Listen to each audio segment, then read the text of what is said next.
రోజైతే ఫస్ట్ అసలు మీకు ఇది చెప్పాలండి. ఫస్ట్ రోజు యాక్చువల్‌గా ఈయనకి కొంచెం ఒంట్లో ఆ విషయం నాకు తెలీదు బాలేదని. వచ్చారు ఫస్ట్ రోజు అసలు ఏంటి ఎలా చేస్తారు అనుకుంటే అసలు ఇరక్కొట్టేసి ఫుల్ ఎనర్జీగా చేసేసారు. చేసేసిన తర్వాత వెళ్ళిన తర్వాత తెలిసింది నాకు ఒంట్లో బాలేదని. నేను ఒకటి మాత్రం సార్ మీ దగ్గర నుంచి నిజంగా నేర్చుకోవాల్సింది ఏంటంటే సార్, లైఫ్‌లో ఎన్ని కష్టాలు ఉండని, బాధలు ఉండని, పెయిన్స్ ఉండని ఉన్నా సరే అదంతా యాక్షన్ ముందే అండి.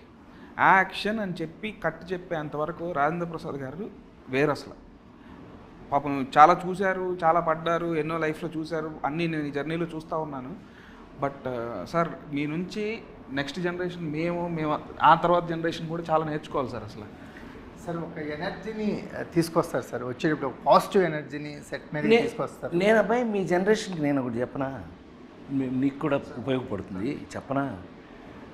మేము ఎందుకు సీనియర్లు, నేను ఎందుకు లేడీస్ టైలర్ సినిమా దగ్గర నుంచి ఇవాళ రాబిన్హుడ్ సినిమా వరకు ఎందుకు నన్ను గుర్తుపెట్టుకోవాలి? ఎందుకు గుర్తుపెట్టుకోవాలండి? గుణమే చేసుకోవాలి నిజంగానే ఎందుకు గుర్తుపెట్టుకోవాలి? నేను అందుకెందుకు గుర్తుపెట్టుకోవాలి? ఒక్కొక్క క్యారెక్టరు, ఆ క్యారెక్టర్ కోసం మనం పడిన కష్టం, అది రాయడానికి వాళ్ళు పడిన కష్టం, వాళ్ళు రాసి మాకు ఇవ్వటం, ఆ ఇచ్చిన దాన్ని మేము చేయటం, చేసింది మీకు నచ్చటం, ఇంత ప్రాసెస్ ఉంది కదా. ఈ ప్రాసెస్లో చేస్తూ 48 సంవత్సరాల నుంచి పనిచేస్తున్నాను నేను మీకు నన్ను చూస్తే ఏదైనా నేర్చుకునేటట్టు ఉండాలి, కానీ నన్ను చూసి అమ్మ వాడా అనేటట్టుంటే ఎందుకు ఈ జన్మ? వేస్ట్ కదండి.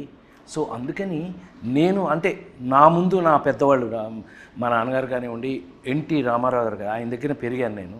మీ అందరికీ చెప్తుంటాను నేను, మీ అందరికీ తల్లి తండ్రి గురువు దైవం ఉంటే కన్న తల్లిదండ్రులను వదిలేస్తే గురువు దైవం రెండు ఎన్టీ రామారావు గారు నాకు. అట్లా పెంచారు ఆయన.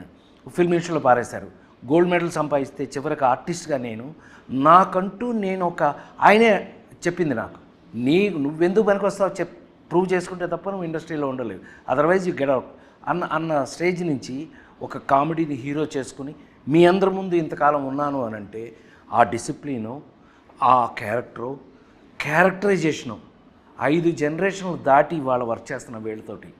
5th జనరేషన్ అండి వీళ్ళు. రామారావు నాగేశ్వరరావులతో పనిచేశా, కృష్ణా సోమబాబు అన్నయ్య వాళ్ళతో పనిచేశా, చిరంజీవి గారు నేను ఒక జనరేషను, మహేష్ బాబు, జూనియర్ ఎన్టీఆర్, అల్లు అర్జును, వీళ్ళు డార్లింగ్లు, వీళ్ళందరూ ఒక జనరేషను. ఇప్పుడు కొత్త వాళ్ళు వస్తున్నారు అందరూ.